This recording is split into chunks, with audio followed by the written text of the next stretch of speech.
वचन को शुरू करने से पहले मैं आपको अपने कलीसिया के एक किस्से के बारे में बताना चाहता हूं जो परमेश्वर ने मुझे इंस्पायर किया यहां पर बोलने के लिए।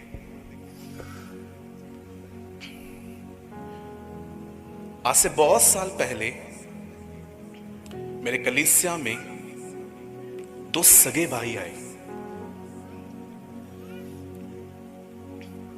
उन दोनों को परमेश्वर का स्पर्श मिला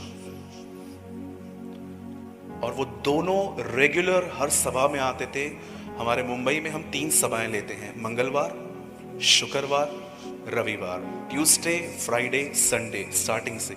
और हमारे यहाँ पर मॉर्निंग सर्विस अब 1-2 साल पहले स्टार्ट हुई। पहले हम इवनिंग में ही सर्विस लेते थे। वो दोनों भाई कंटिन्यू हर सभा में आने लगे। एक दिन उन दोनों ने एक बैप्टिज्म टीचिंग में हिस्सा लिया। मैं कभी भी बपतिस्मा विदाउट शिक्षा नहीं देता। मैं उन्हें सिखाता हूं सबसे पहले कि बपतिस्मा है क्या, क्योंकि मैंने ऐसे बहुत सारे लोग देखे हैं जो बपतिस्मा के बाद भी गुटखा खाते हैं, गालियां निकालते हैं, अपना फोन नहीं दिखाते। तो मैं समझ जाता हूं कि एक्चुअली कुछ तो इशू है इनके साथ। या तो इन्होंने बपतिस्मा स्वर्ग जाने के लिए लिया है, या तो इनके माता पिता ने इनको कहा कि चलो ये भी तो मसीह परिवार में ही जन्मा है हमारे साथ, तो दे दो उसको भी। I know something is wrong. उन दोनों ने बपतिस्मा की टीचिंग ली और मैंने बपतिस्मा देने के बाद भी मैं लोगों को 14 से 15 दिन देता हूं कि आप सोचो। मैं किसी को भी जबरदस्ती गन नहीं रखता कि आपको लेना है। मैं बपतिस्मा के बाद भी लोगों को बोलता हूं 14-15, इवन जो लोग नाम लिखवा देते हैं, जिस दिन मीटिंग होती है उस दिन भी मैं उनको बोलता हूं अगर आप अभी भी चाहो तो मत लो, क्योंकि ये एक ऐसी चीज है जो इंसान की फ्री विल से होनी चाहिए, ना कि फोर्स से। अब इन दोनों का नाम लिखा हुआ था और मैंने पर्सनली इनसे मुलाकात की। मैंने कहा आप दोनों तैयार हो? बोला हाँ हम तैयार हैं। बपतिस्मा का दिन आया, मैं पानी में उतरा, उनको भी बुलाया और हम 2 लोगों ने मिलके उसे बपतिस्मा दिया और एक ही दिन पे दोनों ने बपतिस्मा लिया। 2 साल के बाद जब मैंने उन दोनों को थोड़ा परखना स्टार्ट किया, क्योंकि अब मुझे ऐसा लग रहा था कि मुझे कलीसिया के अंदर कुछ लोगों को जिम्मेदारी बांटनी है और मैं कभी भी अपने पुलपिट पे उस व्यक्ति को नहीं बुला सकता जिसका बैकग्राउंड मुझे नहीं पता कि वो किस तरह की जिंदगी जी रहा है।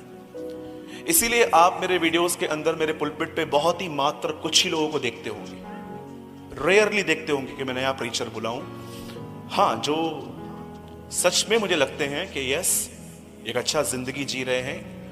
मैं ये नहीं देखता हूं कि उनके पास कितने वरदान हैं, लेकिन मैं उनका पुलपिट से नीचे उतरने के बाद जो जीवन है वो देखता हूं। और जब मैंने उन दोनों भाइयों को ध्यान से देखा तब मैंने एक अजीब बात देखी। एक इतना मैच्योर था, उसे बात करने की इतनी तमीज थी, उसकी डीलिंग्स इतनी क्लियर थी सबसे। और मैंने सारे एल्डर्स को बुलाया कि आपको कोई कंप्लेन है इससे, मैं इसको प्राचीन नियुक्त करने जा रहा हूं। उन्होंने कहा बिल्कुल नहीं ब्रदर। लेकिन मैंने उसी भाई को देखा जो उसके साथ में था और उसे देखकर मुझे लगा कि ये मूर्ख है, ये जिम्मेदारी उठाने के योग्य नहीं है और शायद इसने अपना जीवन भी ठीक से बिल्कुल भी नहीं लिया है। एक रात मैं सोच रहा था प्रभु क्या कारण है, ये दोनों सेम डे पे चर्च में आए, सेम डे पे बैप्टिज्म लिया। अब एक मैच्योर दिख रहा है, दूसरा पूरी तरह से इमैच्योर दिख रहा है। तब परमेश्वर ने मुझे वहां पर कुछ सिखाया। आप जानते हो क्यों एक ने उन्नति की और एक ने नहीं? तब प्रभु ने मुझे कहा जिसने उन्नति की है उसमें एक बहुत अच्छी बात यह है कि उसने हर दिन छोटे छोटे निर्णय लिए कि मुझे बढ़ना है। लेकिन जो आज इमैच्योर है, जिसे परमेश्वर कलीसिया में कोई जिम्मेदारी नहीं दे पा रहा, उसका कारण जानते क्या है? उसने अपनी जिंदगी तो जी ली, लेकिन हर दिन कुछ निर्णय नहीं लिया। आप जानते हैं आज बहुत सारे लोग प्रभु में हैं, लेकिन प्रभु उनमें क्यों नहीं दिखता? उसका रीजन क्या है? उसका रीजन है क्योंकि वे अपने जिंदगी में प्रतिदिन छोटे छोटे निर्णय नहीं लेते। आप जानते हैं अधिक खाने वाले अधिक प्रार्थना नहीं कर सकते। यहां पर एक निर्णय लेना पड़ता है कि मैं थोड़ा कम खाऊंगा। ये एक डिसीजन है जो आपके फ्यूचर पे कहां ना कहां इफेक्ट डालेगा। नहीं, लेकिन सैंडविच वाले के पास जाना है, बोलना है चीज के ऊपर मेयोनीज भी डाल और डाल और डाल, एक्स्ट्रा चीज डाल। और अगर आप फैट हो रहे हो तो उसमें खुदा या शैतान नहीं, आप हो।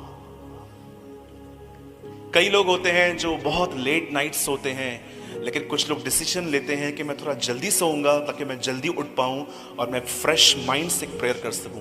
ये एक डिसीजन है। कई सारे लोग मोबाइल लेकर पढ़ाई करते हैं। अब मुझे ये बात समझ में नहीं आती है, आपका सेलफोन आपके सामने पड़ा है तो आपकी पढ़ाई होगी कैसे? अगर आप फोन बंद कर रहे हो, ये एक डिसीजन है। परमेश्वर के वचन में लिखा गया है, परमेश्वर ने आदम और हवा को, बाइबल की शुरुआत इस तरह हुई है कि प्रभु ने आदम और हवा के सामने दो पेड़ रखे और प्रभु ने एक खाने के लिए मना कर दिया, बाकी सब खाने के लिए कहा। आप जानते हो बाइबल निर्णय से शुरू होती है। जक्कई ने 1 रुपया नहीं दिया था किसी को, लेकिन उसने निर्णय लिया कि जिस जिसको लूटा है सबको वापस कर दूंगा। यीशु ने उसका निर्णय देखकर कहा, आज इस घर में उद्धार आया है। हर दिन कई जवान लोग मेरे ऑफिस में आके कहते हैं, brother we fall adultery again and again, हमको समझ में नहीं आता, हमसे व्यभिचार होता है। भाई लड़कियों से बात करना बंद कर, ये भी एक डिसीजन है। आप एक तरफ से इतने दोस्त हो, फ्रेंडली हो लड़कियों के साथ, और दूसरी तरफ से आप प्रभु को कहते हो मुझे व्यभिचार से बचा। परमेश्वर कहेगा कम इन माय टेरिटरी फर्स्ट, पहले तू मेरे इधर तो आ, मेरे विल में तो आ। तू शैतान का हाथ पकड़ के मुझे कहता है मुझे ब्लेस कर। ये रीजन है आज बहुत सारे लोग जो प्रभु में हैं and they are living a shallow life. वो एक ऐसी जिंदगी जी रहे हैं जिसमें कोई गहराई नहीं है, क्योंकि वे कोई निर्णय नहीं ले रहे। मैं बॉलीवुड को कभी फॉलो नहीं करता, ना मैं मूवीज देखता हूं, ना मैं उनके सॉन्ग सुनता हूं, और मैं तो खुलेआम प्रीच करता हूं जो मूवीज देखता है he is not a Christian, वो मसीह है भी नहीं। आप जानते हो, भले ही मैं उनको फॉलो नहीं करता, लेकिन एक चीज उनकी अमेजिंग है, अपने बॉडी को फिट कर रखने के लिए वो क्या कुछ नहीं करते। एक ओलंपिक में दौड़ने वाला व्यक्ति क्या कुछ नहीं करता। वे अपनी कॉलिंग में कितने परफेक्ट हैं, हम क्यों नहीं? सचिन तेंदुलकर आया, इतने शतक मारे, चला गया अपनी कॉलिंग करके। हम कहां हैं? हम उनको देखते रहते हैं, पर हम अपनी बुलाहट के प्रति क्या गंभीर हैं? मुझे सचिन नहीं बनना है, ना मुझे अंबानी बनना है, ना मुझे बिल क्लिंटन बनना है। मुझे जस्ट यीशु की तरह बनना है, जो कुछ निर्णय लिए जाते हैं जिसके लिए। अब क्या निर्णय लेते हो मुझे बताइए? वही बस सुबह उठना है, खाना खाना है, चाय लेनी है, काम पे जाना है, शाम को आते आते सैंडविच घर पे लेके आनी है, सबको खुश करना है, फिर तारक मेहता क्राइम पेट्रोल देख के छोटी सी प्रार्थना करके सो जानी है। That's it, it's your life. मैं आपको फिर से कहता हूं, आगे बढ़ना है ना, टेक अ डिसीजंस। कितने लोगों ने इंग्लिश में एक कहावत सुनी है, life is a series of decisions, not the series of choices. जिंदगी निर्णय लेके जी जाती है, वो मौकों की तलाश नहीं करती। मेरी एक नौकरी चली गई, जानते हो क्यों? मैंने निर्णय लिया मैं झूठ नहीं बोलूंगा। मैंने कई बार ये गवाही बताई है। मेरे एक बॉस थे, उन्होंने दुनिया भर से पैसे लेके रखे थे, और जब भी फोन आता पैसे मांगते, वो मेरे को फोन बोलते, बोल तो मैं नहीं हूं। एक दिन मैंने एक अंकल को फोन उठाया, मैंने कहा हाँ अंकल नहीं है, मलाड घर पे गए हुए। अंकल खुश और मैं दुखी। मैं सोच रहा था ऐश ये आदमी करे, अय्याशी ये आदमी करे, झूठ मैं क्यों बोल रहा हूं? नेक्स्ट डे भी एक का कॉल आया, उन्होंने बोला ये लो, बोलो उसको मैं नहीं हूं। मैंने कहा अंकल मैं झूठ नहीं बोलूंगा। बोला क्यों? मैंने कहा मैं मसीह हूं। मसीह लोग झूठ नहीं बोलते क्या? मैंने कहा जो झूठ बोलते वो मसीह कहां से हुए? बोला नहीं आपको बोलना पड़ेगा। मैंने कहा मैं नहीं बोलूंगा। थर्ड डे पे वापस कॉल आया, मुझे बोला बोल मैं नहीं हूं। मैंने कहा रुको अंकल इधर ही खड़े, ये लो, बोल दिया। मस्त मेरी नौकरी चली गई। मैं इतना खुश था उस दिन, पहली बार नौकरी जाने के बाद खुशी थी। मैं घर आया, मेरी माँ ने दरवाजा खोला, बोला ये टाइम पे आया है। मैंने बोला माँ नौकरी गई। और मेरी मम्मी तो महात्मा गांधी का बेटा है, कुछ करेगा नहीं, चीटिंग नहीं करोगे तो करोगे कैसे, वगैरह वगैरह। और 3 महीने के बाद खुदा ने मुझे अपना काम दिया। समटाइम्स हमें निर्णय लेने पड़ते हैं। आप भी लेना सीखें, आप ग्रो करेंगे, आप बढ़ेंगे।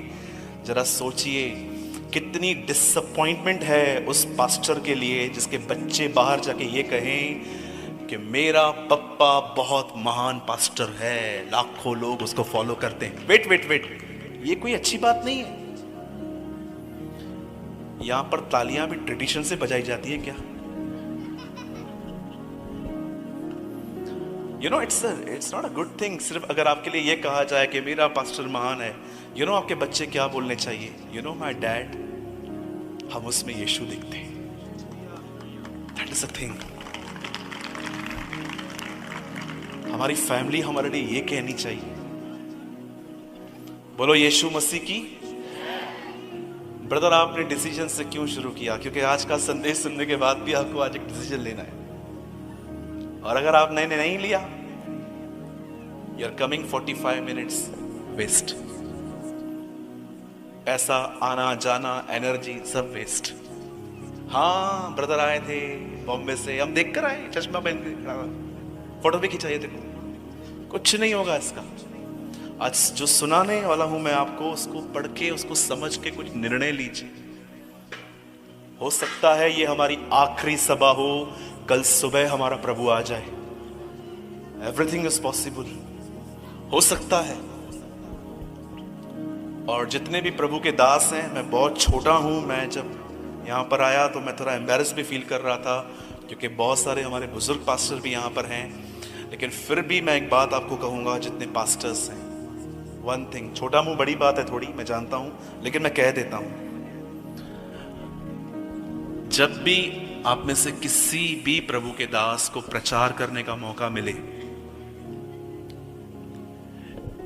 इस माइंडसेट से प्रचार करना कि ये मेरा आखिरी संदेश है और इसके बाद मुझे कभी संदेश प्रचार करने के लिए नहीं मिलेगा। Live in this spirit. ये मेरा आखिरी संदेश है, इसके बाद शायद मैं कभी नहीं बोल पाऊंगा, प्रभु आ जाएंगे। और फिर देखिए आप में से एक अलग ही स्पिरिट फ्लो होगी। लेकिन अगर आप एक जॉब करेंगे, हाँ मेरा काम है रविवार टू रविवार कलीसिया में संदेश देना, नो,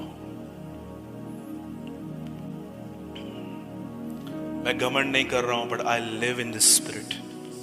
मैं इस आत्मा में जीता हूं। जब भी मुझे कोई संदेश प्रचार करने को मिलता है, मैं हमेशा ये माइंड सेट करता हूँ, ये आखिरी बार है सूरज, इसके बाद कुछ नहीं मिलने वाला है। सच बोलना, जो भी है स्ट्रेट बोलना, डरना नहीं। वहां पर कौन बैठा है, कितने बड़े लोग बैठे हैं, तू बोल देना।